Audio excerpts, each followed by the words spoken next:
Welcome to the Tech Egg. Don't get scrambled. Enjoy the video. You'll start by confirming prerequisites. Make sure your plan supports Hotspot and you have data.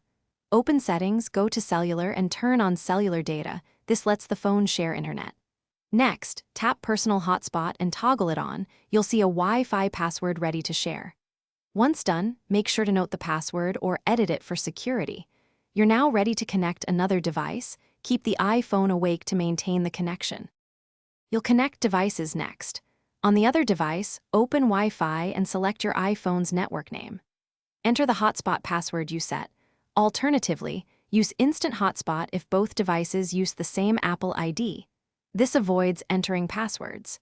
If you need more stable throughput or the Wi-Fi is flaky, connect via USB and enable Personal Hotspot on the iPhone or pair via Bluetooth for low power use. Make sure to monitor data usage so you don't hit caps or throttling mid-session. To finish, turn off Personal Hotspot to save battery and prevent unintended connections. You can also disconnect individual devices in settings. If someone can't join, make sure they choose the correct SSID and password. Once done, try toggling airplane mode or restarting Wi-Fi to refresh connections. If problems persist, reset network settings or check for a carrier settings update.